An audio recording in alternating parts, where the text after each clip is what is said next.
Com elas, a entrevista, tema fundamental para o nosso país, educação.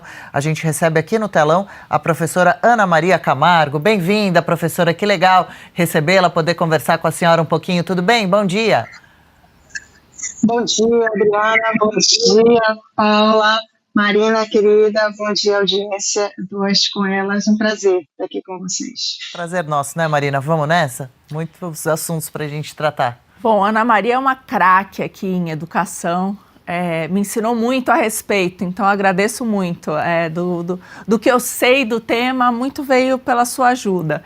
E eu queria começar aqui te perguntando sobre o PNE, né? A gente está aí prestes, acabou de sair uma reportagem mostrando que cerca de 2/3 da meta do último PNE de alfabetização, realmente da qualidade de educação dos nossos alunos, não foram alcançadas. E a gente está prestes aí a lançar um novo programa com metas que me parecem muito piores do que as anteriores, né? Muito mais abertas, a gente mais uma vez correndo um risco aí de perder mais uma década no que se refere à educação do Brasil. Então eu queria que você nos alertasse aqui para o que a gente precisa ficar de olho, cobrar os parlamentares, quais os maiores riscos na sua visão? Sim, bom, em relação ao PNE passado, há poucas metas, né, naquele plano que realmente valeriam a pena a gente ter, pelas quais valeria a pena a gente ter lutado.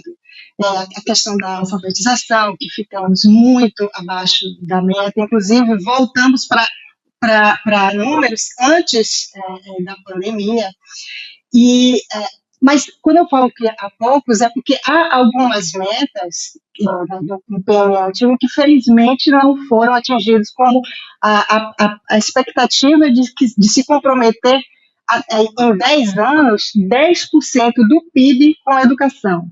Lamentavelmente, essa meta está repetida. Há uma expectativa que no próximo decênio, até o 6º ano da vigência do próximo PNE, a gente já tenha comprometido cerca de 7% do PIB.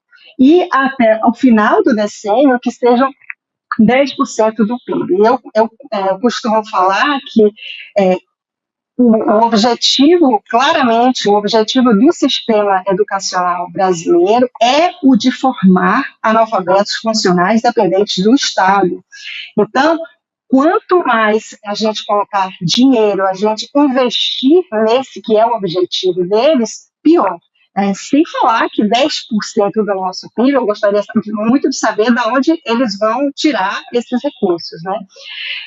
Em relação à piora que você mencionou, Mariana, sim, além de continuarmos tendo um plano em que poucas metas têm prazos, têm marcadores específicos que apontem conseguimos ou não conseguimos, e em nenhum momento no plano, nem nesse, nem no anterior, há qualquer expectativa de responsabilização de algum ente público pelo não atingimento daquela meta. Então, e eles são extremamente vagos, então eles falam de educação social, a qualidade social da educação.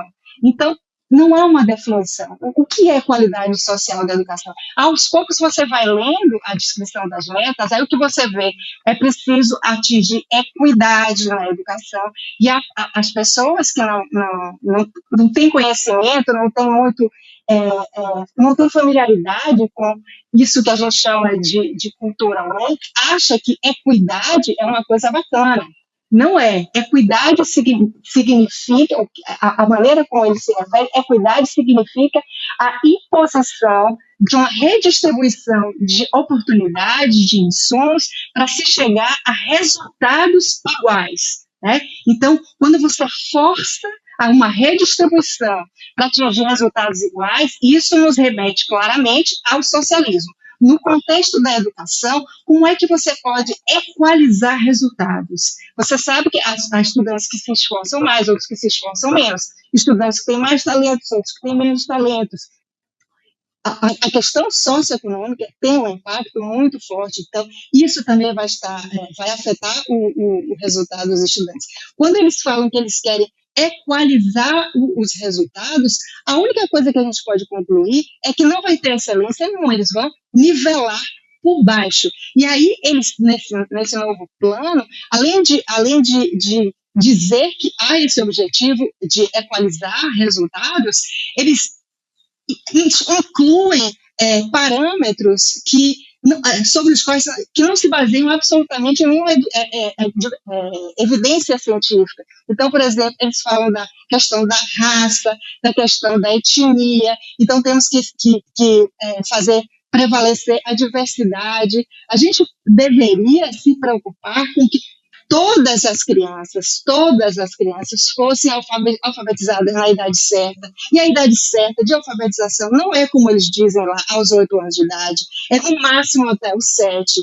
Então, eles falam lá, alfabetização até o final do segundo ano, quando deveria ser do primeiro. Nem isso eles estão conseguindo fazer. Então, o foco está completamente fora do que deveria ser neste Plano Nacional de Educação, mais ainda do que no anterior.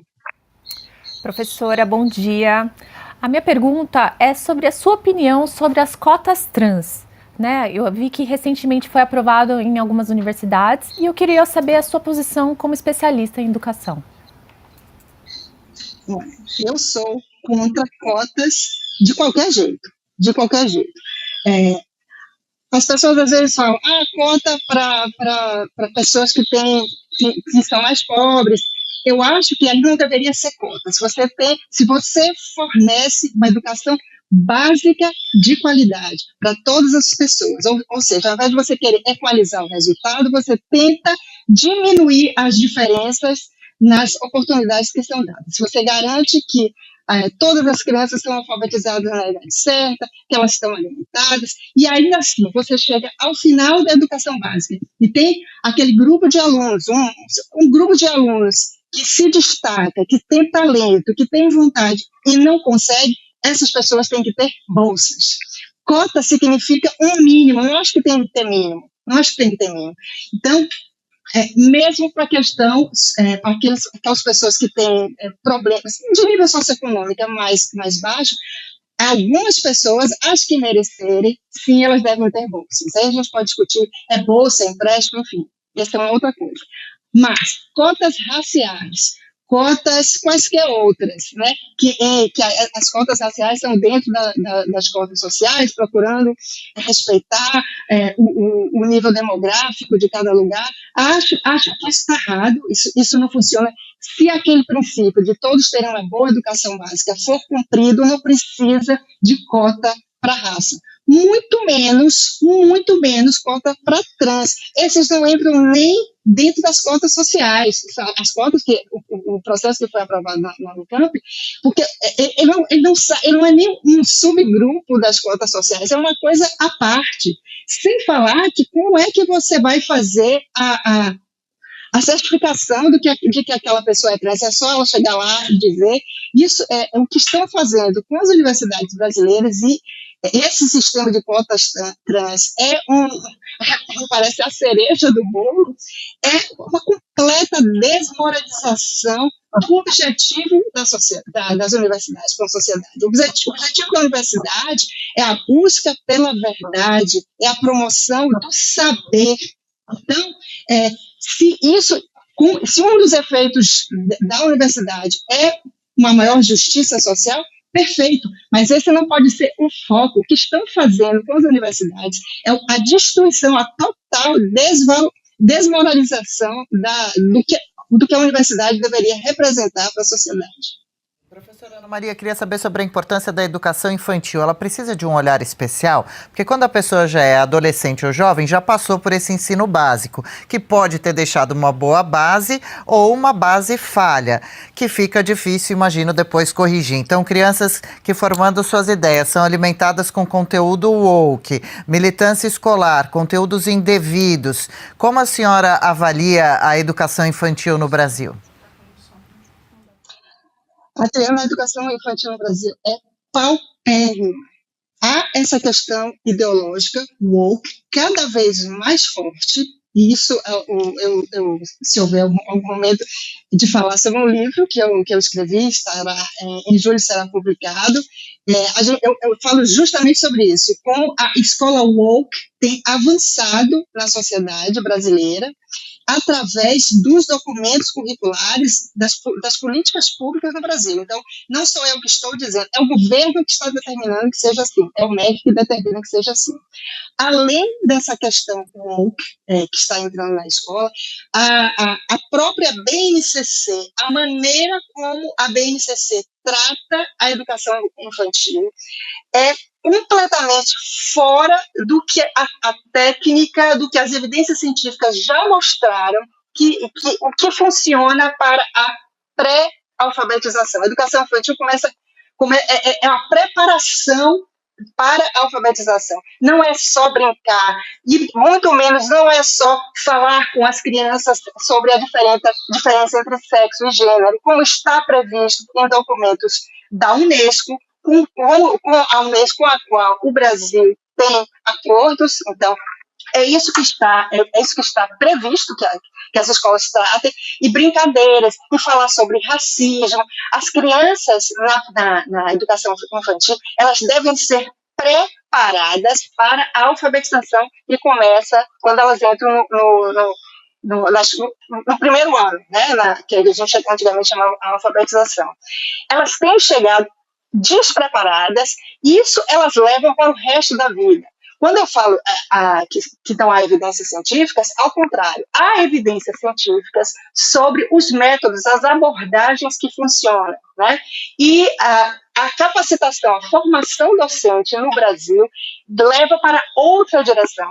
Então, é a abordagem socioconstrutivista, que já se provou que não funciona, pode funcionar para aquelas crianças que têm pais que são mais escolarizados, que têm livros em casa, mas para aquelas crianças que já vêm de um lar com deficiência socioeconômica, em que muitas vezes os pais são analfabetos, a mãe, que é a principal referência, é analfabeta. Se essa criança, na educação infantil, ela não for trabalhada, for preparada para a alfabetização, dificilmente ela será bem alfabetizada. É uma tragédia. São muitas preocupações, né? Professora, eu gostaria de agradecer demais a participação da senhora aqui em Oeste com Elas. Peço que volte, inclusive quando vier a São Paulo, venha aqui pessoalmente, por favor, que gostaríamos de conversar mais sobre temas diversos. Professora Ana Maria Camargo, um grande abraço. Marina Helena aqui também, põe a gente na aberta para a gente despedir da professora por aqui. Marina Helena também, que passou o contato da senhora para a gente, deixando um beijo aqui e esperando então a senhora para uma próxima. Um beijo, Ana. Quando vier São Paulo, nos avise. Quando vier São Paulo, nos avise.